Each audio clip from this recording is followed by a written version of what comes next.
banyak sekali ditanyakan nih dok. Dengan dokter gigi itu menyediakan fasilitas yang lengkap seperti itu, kira-kira nih dok, biayanya gimana tuh dok? Apakah akan naik drastis?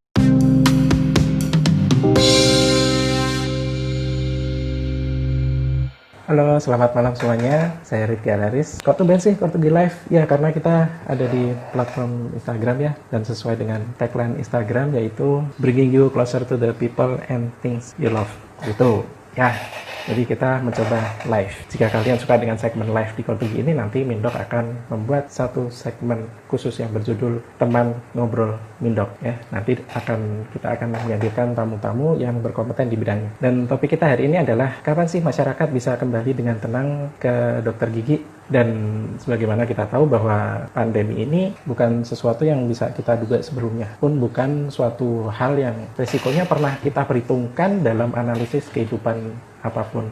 Jadi kami dokter gigi juga tidak pernah mengira bahwa pandemi ini akan menjadi tantangan terbesar bagi layanan kesehatan gigi terkait dengan tingginya risiko transmisi COVID-19. Jadi meski dunia kedokteran gigi dipaksa untuk terus melakukan kajian terkait dengan the new normal di klinik gigi, masyarakat juga sebenarnya perlu diberikan wawasan sampai sejauh mana sih prosedur yang sedang dikembangkan ini akan memberikan rasa aman dan nyaman kepada masyarakat di tengah pandemi. Dan yang kita harapkan sih jangan sampai terjadi hal-hal yang tidak diinginkan, terutama keparahan masalah gigi misalnya, hanya karena masyarakat merasa khawatir berkelanjutan dan menunda perawatan terlalu lama. Dan bahkan lewat organisasi sendiri, Persatuan Dokter Gigi menghimbau seluruh anggotanya, para sejawat dokter gigi untuk melakukan prosedur screening untuk deteksi di awal dan menggunakan standar perlindungan diri dan pasien dengan ketat, serta memperhatikan prosedur sterilisasi baik dari alat dan tempat. Nah, dokter gigi sendiri dihimbau untuk menunda tindakan tanpa keluhan, kemudian juga bersifat elektif. Nah, bersifat elektif itu apa? Yaitu nanti kita jelaskan ya. Kemudian perawatan estetis juga sebaiknya ditunda, dan tindakan menggunakan burr scalar suction itu kan juga berisiko sebenarnya. Nah, perawatan elektif ini apa aja? Yang pertama adalah nyeri yang tidak tertahankan, kemudian gusi bengkak akibat infeksi, kemudian perdarahan di rongga mulut yang tidak terkontrol, ada juga trauma pada gigi atau habis kecelakaan misalkan, itu kan nggak bisa ditunda juga. Tapi dengan perkembangan teknologi nih, standar penanganan di kedokteran gigi pasti akan lambat laun disesuaikan sedemikian rupa agar pelayanan kesehatan gigi bisa kembali seperti sedia kala. Itu jadi tenang aja, suatu saat kita akan kembali lagi pelayanan gigi seperti reguler, seperti biasa. Kita tidak mungkin berdiam diri dong, hanya menunggu yang tak tentu. Meski harapannya sih bencana ini segera berlalu. Nah, untuk menjalankan peran tersebut, klinik gigi mulai berbenah menyesuaikan dengan standar terbaru, yaitu standar the new normal di bidang kedokteran gigi. Nah, pada kesempatan ini Mindok tidak sendiri nih. Mindok akan mengobrol langsung dengan salah satu owner sebuah klinik di Bali. Kita nanti akan mendengarkan bareng-bareng nih dinamika kebutuhan kesehatan gigi dan mulut di Bali, yang mana merupakan kota wisata yang menjadi tujuan wisata turis mancanegara bahkan. Nah, gimana kondisi di sana? Kita nanti akan ngobrol-ngobrol bareng ya. Kita undang dulu nih, Dr. Andika sudah online. Ya, Dr. Rifki. Nah, ini teman ngobrol kita pada hari ini adalah, saya perkenalkan dulu nih, beliau adalah Dr. Gigi Andika Masno. Ya, jadi Dr. Gigi Andika ini adalah teman sealma mater saya di FKG UGM dulu. Dulu sih teman seangkatan, tapi sekarang kayaknya nggak mungkin seangkatan ya dok ya, karena nggak akan kuat kalau seangkatan, jadi harus 2 kali angkat. Iya. Terlalu berat kalau satu angkatan. Nah, Dr. Andika, selamat datang. Saya sampaikan salam dari waktu Indonesia bagian Barat untuk Dr. Andika yang lagi di waktu Indonesia Tengah ya, di Bali ya? Atau lagi di luar negeri nih? Alhamdulillah masih di Bali. Oke, ya beliau ini adalah implantologis ya, telah banyak beliau mengikuti pendidikan singkat implantologi, bahkan sampai South Korea, New York University, Harvard University, Barcelona, hingga ke Jerman. Pernah ke Thailand juga ya dokter ya? Pernah. Implan juga itu? Ya, implan juga. Kalau ke Thailand tuh perlu dipertanyakan tuh, implannya implan gigi atau implan apa tuh dok? Kebetulan masih implan atas. Implan gigi. Oke lah, jadi masih ini ya, masih on the track lah ya, implannya masih implan yang atas. Sehat? Alhamdulillah baik, sehat, masih oke nih. Jadi ini kita akan ngobrol-ngobrol nih sama Dr. Andika, dan jangan lupa follow Instagramnya Bia Dental Center. karena beliau ini adalah sebagai owner dan praktisi di Bia Dental Center, Bia Dental Center. Langsung aja nih, ya Dokter Andika, gimana nih kabar keadaan di Bali sekarang nih? Di Bali ya masih cukup sepi lah untuk saat ini ya, karena penerbangan juga masih agak strict, agak ketat. Kalau kita mau masuk ke Bali harus swab, harus PCR. Terus penerbangan luar negeri juga sangat terbatas. Tahu saya juga belum untuk komersil ya, baru untuk kargo gitu. Jadi turis untuk datang ke Balinya masih belum bisa gitu. Dan untuk masyarakat lokalnya, saya lihat sih di sini cukup tertib ya, kayak di jalan, di mall semua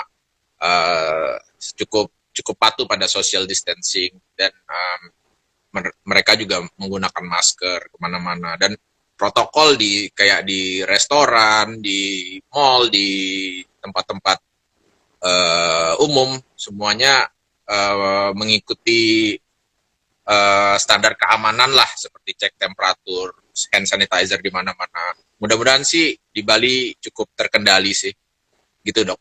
Oke, alhamdulillah ya. Jadi saya baca juga Bali perkembangannya bagus dan pandemi ini kan sifatnya global. Jadi global ini karena kita hadapi bareng-bareng. Nah, sekarang tugas kita adalah sebagai dokter gigi ini gimana cara menciptakan suasana yang aman dan nyaman. Dan itu nantinya juga akan menjadi satu trademark tersendiri untuk dokter gigi di Indonesia ini, gimana cara menghadapi di situasi pandemi seperti ini nih, terutama untuk kesehatan giginya. Nah, untuk tuntutan masyarakat sendiri untuk kebutuhan gigi dan mulut, itu seperti apa dokter di Bali, dok? Apakah banyak yang mengeluhkankah karena pelayanan dokter gigi banyak yang tutup atau seperti apa itu, dok? Kebetulan klinik kita pada saat awal outbreak itu kita mengikuti anjuran pemerintah untuk tutup. Tapi kita ibaratnya nggak tinggal diam, kita mencari tahu lah, berusaha untuk mencari tahu tentang perkembangan, pencegahan, dan penanganan untuk di klinik itu seperti apa. Jadi kita ikutin semua dari dulu. Kita pernah pengadaan jas hujan pas APD masih susah-susahnya. Kemudian pada saat perkembangan dari dulu kan ada yang namanya tingkat APD itu dari level 1, level 2, level 3. Kita pelajari terus tuh dari anjuran dari PDGI, dari WHO, semua kita pelajari terus. Nah, kalau masalah penanganannya ya kita sampai sekarang ya masih terus kita kembangkan lah dok gitu.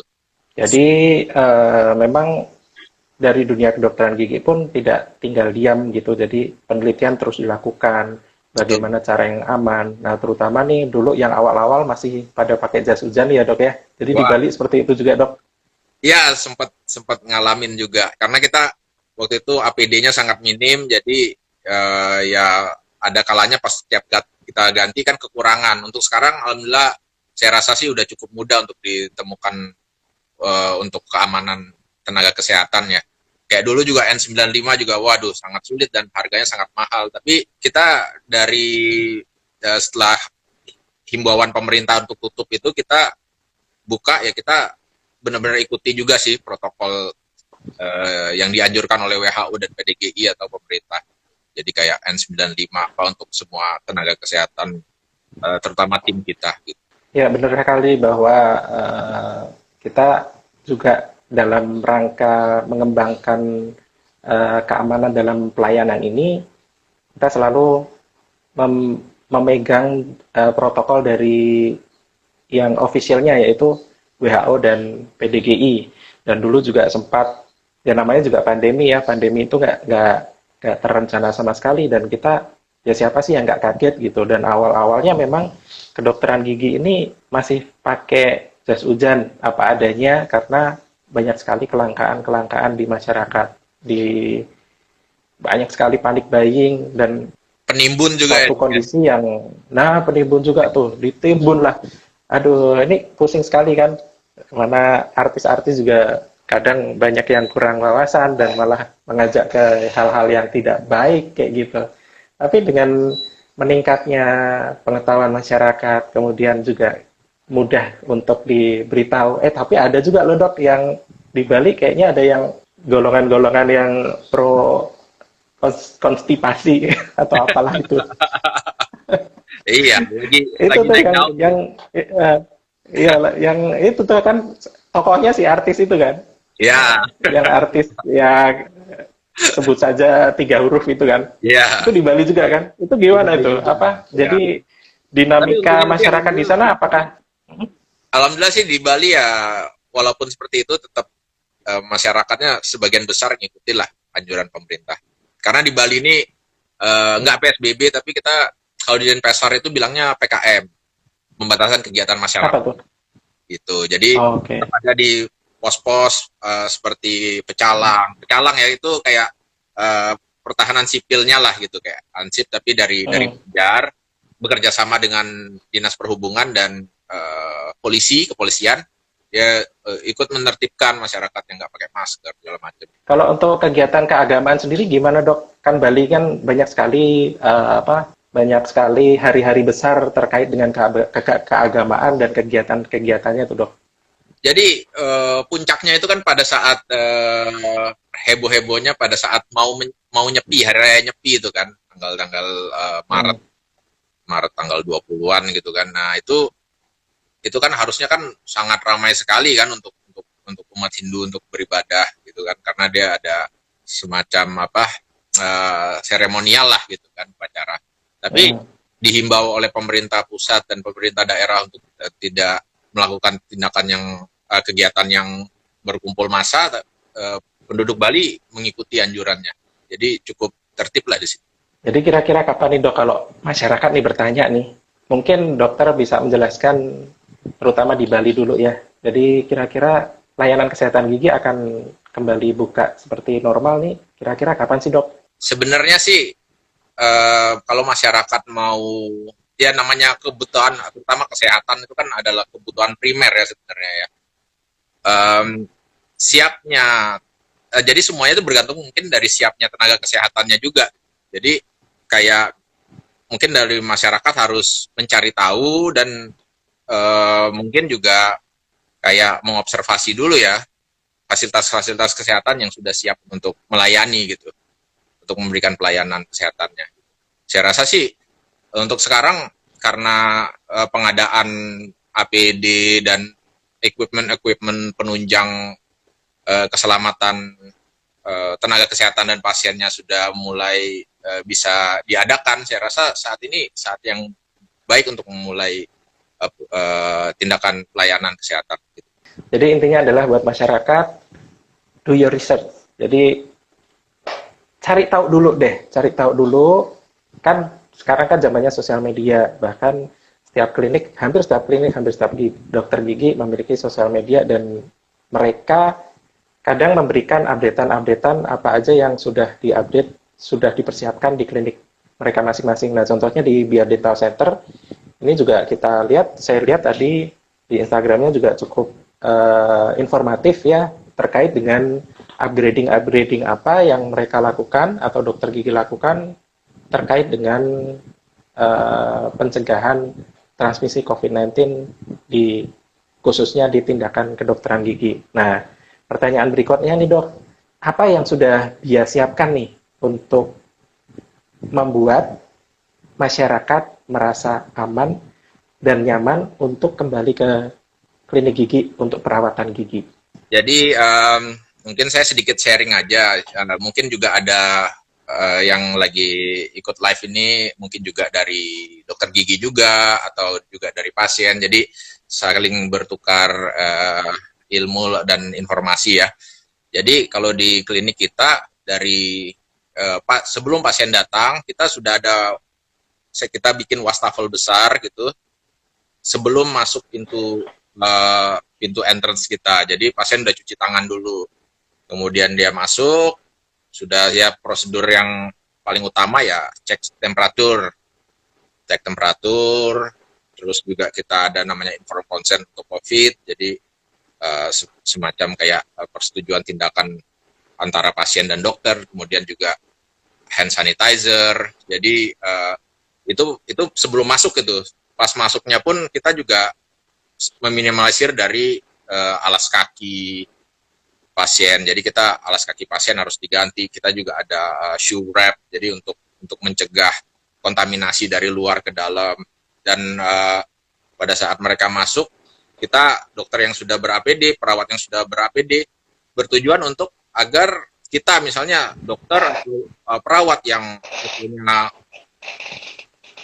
ada gejala orang misalkan ada sekarang orang tanpa gejala, kita nggak bisa menulari pasien, pasien juga tidak menulari kita. Jadi semua environment-nya kita bikin seaman mungkin lah.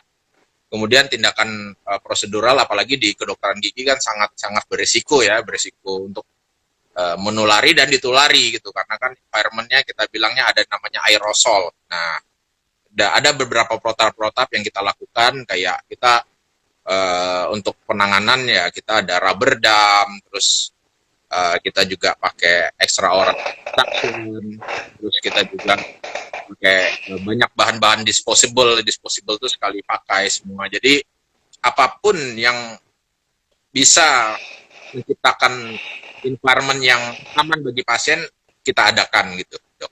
Jadi pertama prioritas kami pasti adalah keamanan bagi pasien, dan kedua adalah keamanan bagi tenaga kesehatan yang bekerja di tempat kita. Oke, baik. Jadi penting sekali ya bahwa kita dalam menyikapi ini kita harus kenceng menerapkan prosedur-prosedur yang benar-benar aman. Bahkan orang yang tanpa gejala sendiri itu juga punya resiko dia bawa virus. Makanya prosedurnya sebelum masuk ke klinik juga harus kenceng juga, harus di screening. Nah tadi ada yang nanya screening itu apa ya? Screening itu termasuk pengetesan suhu tubuh, kemudian juga ada ini juga ya dok ya, kuesioner gitu ya, ada pertanyaan-pertanyaan tertentu yang ditanyakan ke pasien dan pasien harus menjawab dengan sejujur-jujurnya gitu ya dok ya. Betul. Jadi demi keamanan dan keselamatan semuanya lah. Bahkan saya tadi melihat di postingan di Bia Dental Center itu sampai pulpennya juga disendirikan dok. Ya. Betul ya. Pulpen yang setelah dipakai dan sebelum dipakai itu benar-benar disendirikan, jadi benar-benar steril dari sentuhan customer yang masuk atau yang menggunakan alat tulis tersebut. Jadi bahkan sampai segitunya ya dok ya. Jadi benar-benar selain membuat aman, itu juga membuat nyaman karena masyarakat juga tidak perlu khawatir lagi. Seperti itu ya dok ya kira-kira ya. Ya, jadi apalagi kita di Bali kan mungkin lebih dari 50% pasien kita juga mungkin orang asing ya. Ada ekspatriat atau turis yang kesini gitu. Mereka cukup appreciate gitu loh dengan tindakan yang telah kita lakukan. Ternyata keamanan, keselamatan, dan hal-hal kecil seperti itu mereka sangat hargai gitu. Ya, dan kita bawa nama negara juga nih dok, nama Indonesia, karena pandemi ini kan global ya, jadi gimana kita menangani pandemi tersebut itu juga jadi sorotan juga di dunia pastinya, karena ini pandemi kan global. Jadi sangat penting sekali bahwa kita sesuai dengan profesi kita masing-masing atau sesuai dengan posisi kita masing-masing itu menjalankan perannya masing-masing untuk tetap meminimalkan penyebaran COVID-19. Nah ini pertanyaan yang banyak sekali ditanyakan nih dok. Dengan dokter gigi itu menyediakan fasilitas yang lengkap seperti itu, kira-kira nih dok, biayanya gimana tuh dok? Apakah akan naik drastis atau gimana kira-kira dok? Pastilah ya,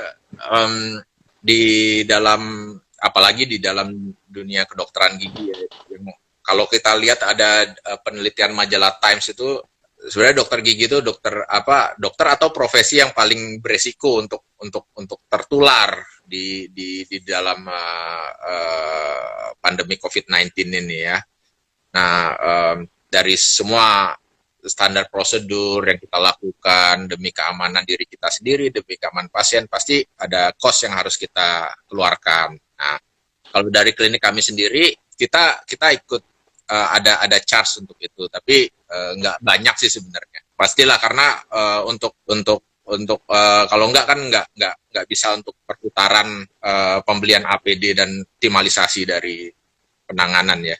Jadi memang seperti itu ya. Jadi tetap harus pasti ada tambahan biaya untuk menjamin seluruh keamanan baik diri kita sendiri sebagai pasien atau lingkungan di luar itu oleh dokternya, kemudian asisten-asistennya, kemudian nanti juga pulang ke rumah juga dalam keadaan aman. Nah, itu nantinya di masyarakat ini akan menjadi sebuah motivasi juga bahwa jika prosedur tindakan gigi itu sedemikian rumitnya, itu sebaiknya kalau di rumah nih, di rumah juga harus menjaga kesehatan giginya. Selama stay at home, sebagaimana anjuran pemerintah, sebisa mungkin kita melakukan pencegahan-pencegahan sendiri di rumah nih. Nah, tips untuk masyarakat untuk harus tetap stay at home untuk menjaga kesehatan gigi ini gimana, Dok? Tetap paling baik itu mencegah ya daripada mengobati. Nah, jadi apalagi di era COVID-19 ini, nggak cuma profesi dokter gigi, jadi dari bidang-bidang sejawat profesi yang lain juga banyak juga himbauan kayak jangan ke dokter anak kalau tidak ini, jangan ke dokter mata kalau tidak ini. Jangan ke dokter jantung kalau nggak ini. Nah, kayak kita juga gitu. Jangan ke dokter gigi kalau nggak ini. Nah, bagaimana caranya biar kita nggak kena ya kayak yang dokter bilang tadi kan perdarahan segala macam. Ya kita harus sehat dulu kan, sehat dulu giginya. Mungkin paling bagus dari pasiennya sendiri untuk saat ini ya mencegah ya sikat giginya yang baik, yang teratur, kemudian dental floss. Pokoknya pencegahan lah, jangan sampai ke dokter gigi dulu gitu. Bukan berarti nggak boleh ke dokter gigi, kayak kita bilang di awal tadi kan, kalau dokter gigi atau kliniknya sudah siap untuk pelayanan yang optimal di era COVID-19 ini, nggak masalah. Tapi akhirnya kan pasti nggak nyaman kan, karena kan juga ada extra cost segala macam gitu. Nah, menurut saya sih paling baik ya mencegah dulu gitu. Dan kalau sakit ya jangan ada apa-apa jangan ke tukang gigi, itu yang penting. Nanti tambah susah, akhirnya datang ke kita lagi dengan kondisi yang nggak baik lagi, jauh lebih nggak baik. Apalagi APD-nya apa nggak mungkin kan kalau dari.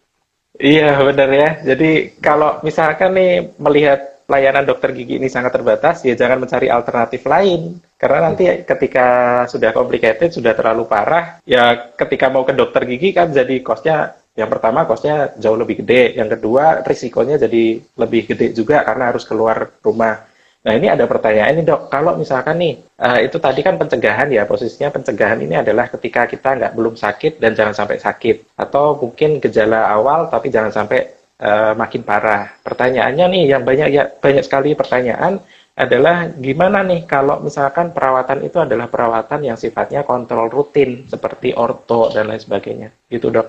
Apakah ada solusi? Ya mungkin kalau itu agak sulit ya kalau orto gitu kan, karena kan emang itu kan kita nggak bisa, misalnya kayak gigi itu nggak bisa kita paksa bergerak dalam waktu yang cepat gitu. Dia ada step by stepnya gitu loh. Jadi kayak kita pun ya kebanyakan aja treatment elektif gitu ya. Kalau treatment yang bersifat estetik ya masih kita sangat kurangi untuk saat ini gitu loh. Jadi mungkin kalau saya lihat sih, mungkin kalau orto misalnya tergantung dari dokternya masing-masing gitu loh. Jadi misalnya kalau kayak misalnya dia masih baru, mungkin ya emang harus kontrol mungkin. Kalau enggak kan mungkin kadang ada yang kawatnya yang tajam karena dia kan bergerak kan gitu. Nah, mungkin harus datang gitu loh. Tapi kadang ada orto yang udah namanya fase sudah retention gitu. Jadi sudah nggak terlalu banyak aktif, jadi mungkin nggak perlu terlalu sering kontrol juga gitu. Mungkin itu sih kalau misalnya kayak kalau lagi udah sakit ya mau nggak mau ya emang harus datang gitu. Kita pun banyak juga, apalagi di Bali ini kan ada misalnya kayak orang asing yang kecelakaan, giginya patah, atau juga kadang terutama bidang saya di implan, kadang mereka pasang implan di luar negeri terus implannya goyang atau crown-nya lepas. Nggak mungkin kalau nggak ditangani segera karena bisa berakibat pada implannya sendiri gitu. Jadi kalau untuk hal-hal seperti itu ya harus datang gitu. Oke, baik. Jadi seperti itu ya. Kalau misalkan kontrol rutin itu memang ada satu tahapan yang memang harus dilanjut, tapi ada juga tahapan yang mungkin ditunda sebentar atau beberapa bulan itu nggak masalah. Ya, Tapi bisa diambil solusi bahwa untuk memastikan hal tersebut mungkin bisa menghubungi dokternya gitu ya dok ya. Kalau ya. misalkan dokter itu bisa dihubungi secara online, itu seperti itu bisa dimanfaatkan oleh masyarakat untuk konsultasi dulu nih sebelum datang gitu ya dok ya. Kalau Bia sendiri melayani konsultasi online seperti itu nggak dok? Kita melayani konsultasi online. Jadi kita ada adminnya juga bekerja untuk mengurusi di website, terus kemudian juga di sosial media, ada juga WhatsApp. Nah, jadi email juga kan kalau pasien-pasien yang luar negeri. Jadi kita bisa menerima layanan itu, dan itu sementara ya masih free of charge sih. Jadi kalau orang mau konsultasi apa, feel free aja kontak kita gitu. Nah, itu dia solusi dari salah satunya dari Klinik Bia Dental Center itu juga membuka layanan konsultasi online. Jadi, teman-teman kalau punya permasalahan gigi, ada nih solusinya, ada saluran khususnya, saluran resminya daripada konsultasi ke tempat orang-orang yang tidak berkompeten, mending konsultasi di platform-platform yang udah disediakan oleh yang benar-benar dokter gigi gitu. Dan itu nanti akan membuat masyarakat atau teman-teman tidak perlu kelilingan, nggak perlu kelilingan cari klinik mana nih yang buka. Jadi bisa tanya dulu ke via online-nya. Ada satu masukan atau satu inputan bahwa jika tarif dokter gigi ini makin mahal karena penyediaan APD yang sebegitu sedemikian lengkapnya, sedemikian amannya, ini nanti juga akan berisiko pada masyarakat akan mencari alternatif layanan kesehatan gigi yang lain, bahkan bisa jadi ke orang-orang yang tidak berkompeten. Sebenarnya bolehlah kita kembalikan ke diri kita masing-masing, tapi juga kita harus berpikir secara ke depan. Jadi wawasan kita harus bagus untuk itu, dan kita harus memegang prinsip-prinsip kesehatan gigi secara keseluruhan. Bahwa yang namanya biaya mahal itu kita persiapkan adalah benar-benar untuk keamanan. Kalau kita memilih yang murah tapi tidak aman, itu risikonya juga akan jauh-jauh lebih besar. Ketika kita memilih satu layanan kesehatan yang benar-benar mungkin menurut kita terjangkau secara harga, tapi ketika kita mengalami efek negatifnya dan menjadi lebih parah, maka perbaikannya nanti kelak itu jauh di luar kemampuan kita. Biasanya seperti itu. Kita memilih layanan-layanan yang murah, layanan-layanan yang bahkan tidak memiliki kompeten dan legalitas. Oke, kita memang mampu membayar. Kita mampunya membayar ke mereka, bukan ke dokter gigi. Kita mampu membayar ke tukang gigi atau ke tukang salon gigi. It's okay. Tapi mohon dipikirkan bahwa ketika nanti timbul masalah atau efek samping, itu perbaikannya itu jauh-jauh di luar kemampuan finansialmu. Tidak cuma finansial, waktu juga kebuang, tenaga juga kebuang. Jadi seperti itu. Jadi amannya sih kita paradigma sehat dulu nih. Paradigma sehat itu adalah bahwa kita pencegahan dan kita educate yourself gitu loh. Jadi educate yourself, edukasi sebanyak-banyaknya, dan pencegahan itu yang paling penting. Karena terkait dengan pandemi ini, akan semuanya juga bakal mengalami the new normal, termasuk di layanan kesehatan gigi. Nah, ini ada pertanyaan nih dok, setelah pasien melakukan perawatan, apakah semua alat dalam ruang tetap disterilisasi UV? Ya, jadi kalau dari klinik kita sendiri, kita ada empat ruangan periksa, tapi sementara dua dulu yang kita fungsikan. Jadi di dua ruangan itu kita lengkapi dengan extraoral suction juga masing-masing, dan untuk antar pasiennya kita kasih waktu 30 menit minimal untuk proses sterilisasi dari wipe, terus kita sedot juga ininya aerosolnya, kemudian juga kita lakukan UV, sterilisasi UV dan ozon juga. Jadi ya kita lakukan antar pasien. Kemudian ada pertanyaan juga nih dok, APD ini sebenarnya sekali pakai per pasien atau gimana dok? Ataukah apakah ada yang bisa disterilkan kemudian dipakai di pasien berikutnya atau gimana? Jadi ada berbagai macam pendapat ya, ada dari beberapa jurnal juga kita temukan. Sebenarnya paling bagus ya kayak yang klinik kita lakukan, kita ganti tiap pasien. Tapi untuk ini kan mungkin ada beberapa viewersnya juga, ini kan mungkin dokter gigi juga. Ada juga jurnal yang menyebutkan yang penting kita ini APD nih, luarnya APD, dalamnya APD kita pakai misalnya uh, hazmat yang PVC itu. Yang PVC itu dia bahannya seperti plastik. Itu sangat erat, sangat aman dan tidak ada pori sama sekali, itu waterproof. Mungkin untuk meminimalisir ya pakai surgical gown lagi. Nah, jadi antar pasiennya surgical gown. Mungkin kalau hazmatnya cuma punya satu ya, yang penting surgical gown-nya harus ganti gitu. Kalau kalau paling bagus ya hazmatnya ganti tiap pasien gitu. Karena Oh, sebenarnya belum ada bakunya seperti apa kan, karena kan ini kan masih permasalahan yang baru sebenarnya kan, baru 3 bulan nih berarti benar-benar outbreak-nya benar-benar parah gitu loh. Jadi semuanya masih trial, semuanya masih jurnalnya juga masih research juga masih berkembang. Jadi banyak pendapat loh. Tapi baik. kalau idealnya ya Kalau ganti. dari idealnya ganti gitu ya.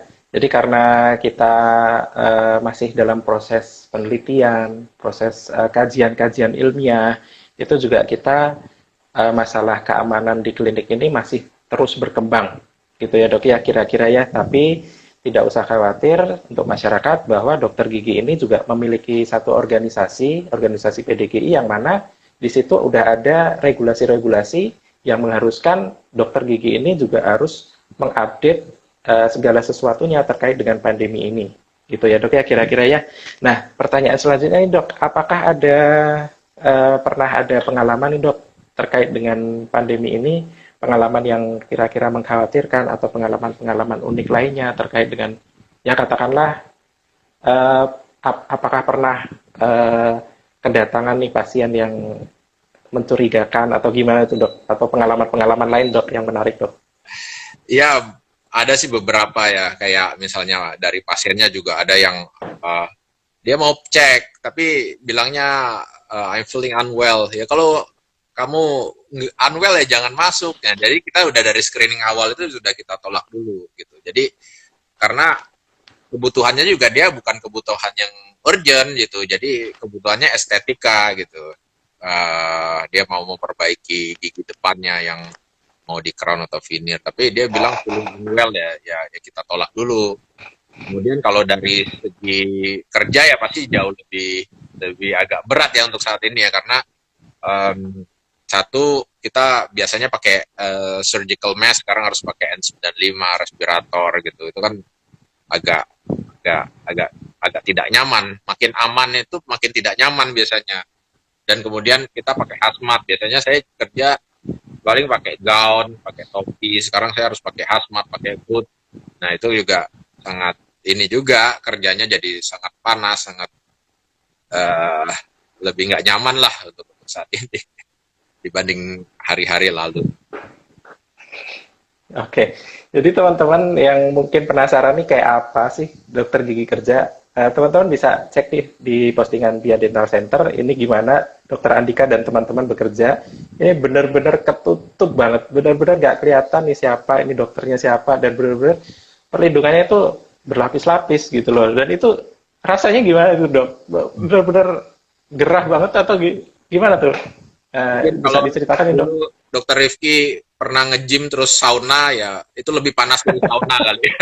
Karena sauna masih bisa napas, ini nggak bisa. Uh, Makanya luar biasa ada berarti fase ya. 30 menit untuk sterilisasi ozon dan UV, itu kesempatan untuk kita untuk bernapas juga, karena saya kalau di klinik kita ganti APD tiap pasien kan, jadinya itu kesempatan kita untuk bernapas juga sih.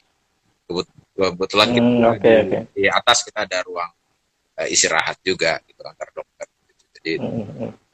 Nah, uh, nah artinya di tiap jeda antara satu pasien dengan pasien yang berikutnya itu ada satu waktu khusus yang benar-benar dialokasikan untuk persiapan pasien berikutnya gitu ya dok ya? Betul, betul.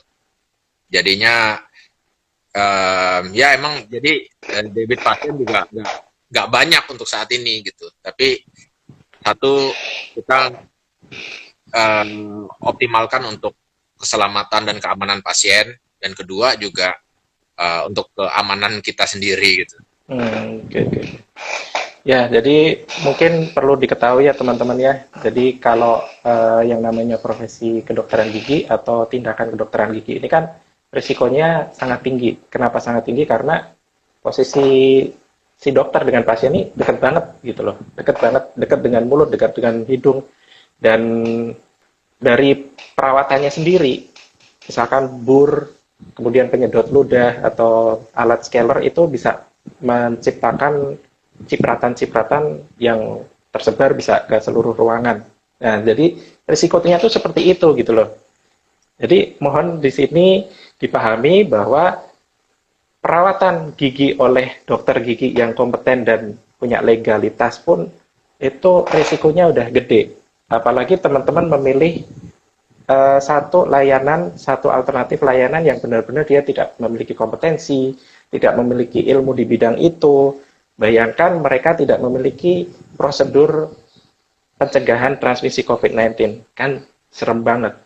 Untuk itulah dokter gigi itu kadang ada yang tutup sementara, kemudian ada yang membatasi layanan, itu karena demi keamanan kita bersama. Karena kita tahu bahwa itu sangat berisiko. Tapi jangan khawatir bahwa dokter gigi ini akan semakin siap ke depannya. Nah, untuk Bia Dental Center sendiri, batasan-batasan kasusnya yang dilayani apa aja nih dok? Jadi kita dari pas awal buku itu kita emergency aja. Jadi benar-benar yang emergency, benar-benar orang yang sakit, yang kecelakaan, yang abscess gitu-gitu. Setelah kita APD-nya sudah mulai kita lengkapi, kita sudah mulai bisa melaksanakan rutin kayak dia, misalnya dia bolong aja tapi nggak sakit banget, itu udah bisa kita tangani untuk saat ini. Gitu. APD juga udah kita optimalisasi untuk saat ini. Gitu. Jadinya sudah pelan-pelan sudah mulai menuju normal sih. Jadi saya juga sempat berdiskusi juga sama beberapa sejawat yang ada yang di Swedia, di Australia, mereka juga udah mulai rutin.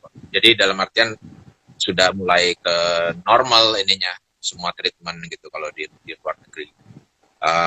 Kemudian surprisingly APD-nya, dia lihat APD saya kan chat-chatan sama teman saya di Swedia, dia bilang, wah, dia kaget juga, what a suit, dia bilang, baju kamu kok heboh banget, dia bilang gitu. Ternyata standar kita ya lebih baik dibanding dokter-dokter di luar negeri, kayak extra oral suction gitu-gitu yang teman-teman di Australia mereka belum punya, dan mereka kayak agak kesulitan untuk menemukan gitu. Ada even yang kayak nggak pakai N95 juga ada gitu. Jadi saya banyak diskusi sama teman-teman di luar negeri. Oke, jadi informasi yang menarik sekali bahwa kita ini juga dari segi pelayanan sebenarnya nggak terlalu ketinggalan juga sih dengan negara-negara yang lain gitu kan. Jadi kita secara global nih benar-benar mulai dari nol gitu, mulai dari nol, dan updating itu tetap terus berjalan sedemikian rupa. Dan ternyata di Indonesia nggak buruk-buruk amat gitu ya dok ya intinya ya. Betul. Kalau kita mau optimalisasi, bahkan kita bisa lebih baik dari yang di luar negeri kok. Gitu. Yang mau saya tambahin, nggak ada hari setelah COVID. Jadi misalnya gini, saya mau praktek nanti deh pas COVID selesai. Kalau menurut saya sih nggak bakalan selesai, kecuali ya emang vaksinnya ketemu gitu loh, kayak benar-benar kayak dia seluruh dunia bisa benar-benar divaksin, mungkin udah aman dari itu. Tapi itu kan masih belum tahu kapan. Kalau menurut saya yang tidak ada hari pada saat berakhirnya COVID ini, yang ada ya hari kemarin dan hari ini. Jadi kita harus siap di semua bidang untuk normal itu. Hmm, bagus sekali quotes-nya ya. Jadi benar-benar kita nggak bisa mengharapkan hari setelah ini. Jadi kita nggak bisa mengharapkan kapan sih akan berakhir dan semuanya balik lagi ke normal. Yang bisa kita lakukan adalah adaptasi diri kita masing-masing, adaptasi sesuai dengan proporsi dan profesi kita masing-masing, apakah itu sebagai masyarakat, apakah itu sebagai tim profesional medis, itu harus beradaptasi dengan yang namanya kondisi saat ini yang bisa jadi ya sudah pasti sih, sudah pasti tidak bisa kita pastikan. Yang pasti adalah suatu ketidakpastian itu sendiri gitu. Jadi kita nggak bisa diam diri hanya untuk menunggu yang nggak pasti itu. Bahwa kita memiliki ilmu pengetahuan, kita memiliki kemampuan untuk riset. Itulah yang kita lakukan sekarang untuk gimana caranya agar pelayanan kesehatan gigi tetap bisa melayani di tengah masyarakat sesuai dengan fungsinya. Untuk Bia Dental Center sendiri, apakah sudah setiap hari buka, Dok? Uh, Biasanya kita kan kerja dari Senin sampai Sabtu. Sekarang kita sementara pas habis pandemi, pas habis outbreak, terus bulan-bulan Maret itu kita buka seminggu 4 kali. Sekarang setelah pasiennya sudah mulai ada banyak lagi, kita jadi seminggu 5 kali. Jadi Senin sampai Jumat. Nah, biasa kita Sabtu masuk. Nah, ini Sabtu kita liburkan. Tapi kita buka dari jam 9 pagi sampai jam 5 sore sementara. Jadi last appointment-nya jam 4 gitu. Jadi kalau dulu biasanya saya kerja dari jam 9 sampai jam 9, sekarang kita setengah hari gitu. Jadi biar nggak capek juga dokternya. Karena ya itulah, kita harus sehat, harus jaga keselamatan kita diri kita sendiri, jadi kita bisa melayani pasien dengan optimal. Jangan ngoyo lah untuk saat ini menurut saya. Iya benar. Iya dokter, jadi kita juga nggak bisa kan ya dok ya mengerjakan pasien yang berturut-turut gitu. Jadi kita juga harus ada persiapan waktu yang cukup untuk persiapan untuk benar-benar membuat semuanya steril untuk melayani pasien yang berikutnya. Itu kan juga perlu jeda waktu gitu ya dok ya. Betul.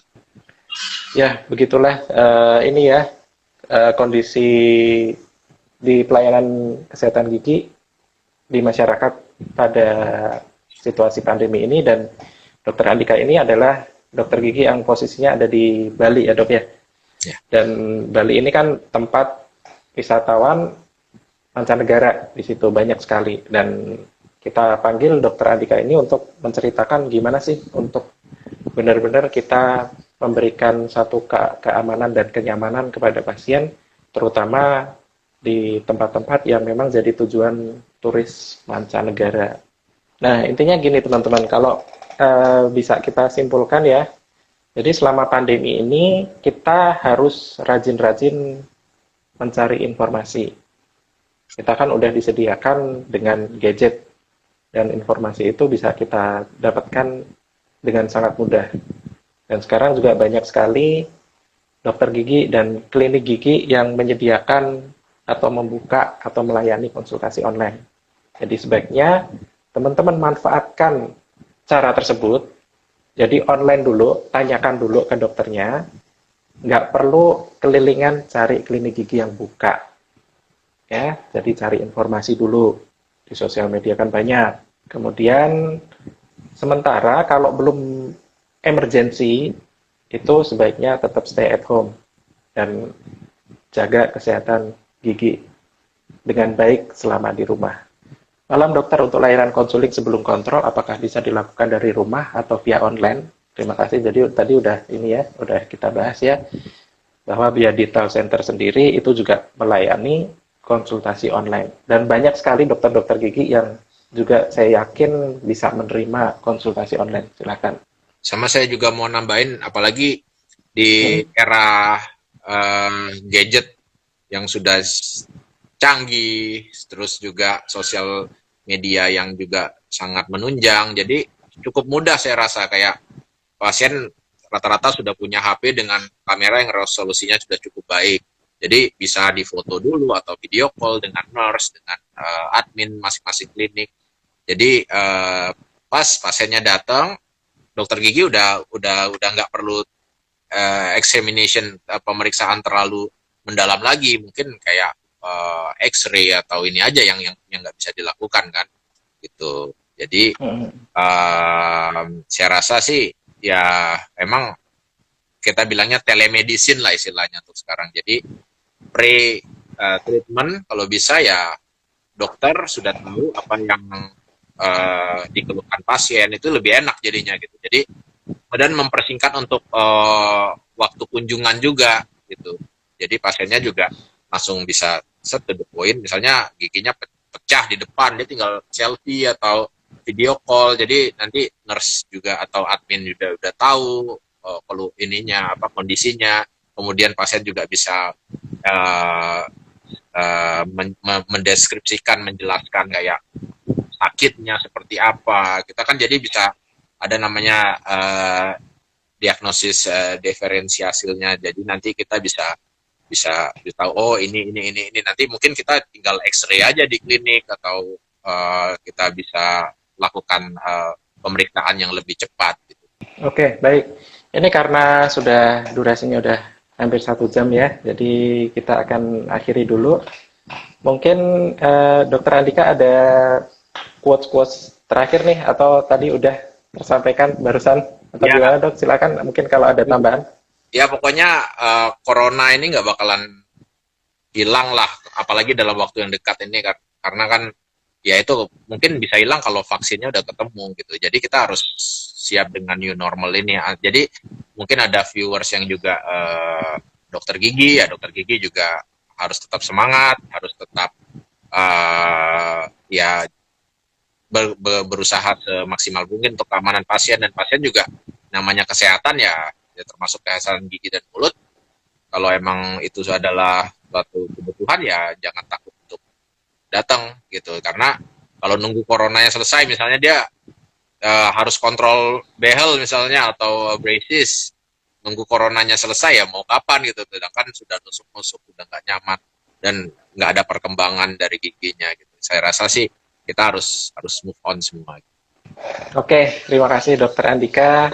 Banyak sekali pertanyaan-pertanyaan, tapi beberapa tidak ini ya, tidak sesuai dengan apa yang kita bicarakan hari ini. Tapi nggak masalah. Nanti kalau ada pertanyaan yang belum terjawab atau konsul yang lebih lanjut, konsultasi kesehatan gigi dan lain sebagainya, teman-teman bisa cek Instagram @biadentalcenter, karena mereka membuka layanan konsultasi online. Dan sedikit penutup dari saya adalah bahwa COVID-19 ini, sisi positifnya adalah bahwa COVID-19 ini adalah jendela ke masa depan di semua aspek.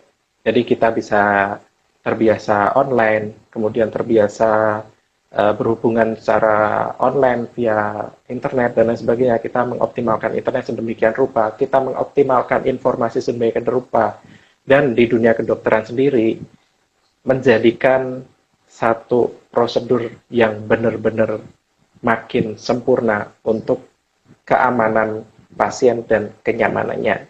Dan itu saya rasa suatu hal yang sangat baik untuk kita selalu update. Dan yang paling penting adalah adaptasi diri kita untuk selalu menjalani apa yang disebut the new normal. Sekian dari kami, sampai jumpa di tema-tema berikutnya. Mungkin kita akan mengundang narasumber-narasumber yang lain dengan tema yang lebih menarik. Wassalamualaikum warahmatullahi wabarakatuh.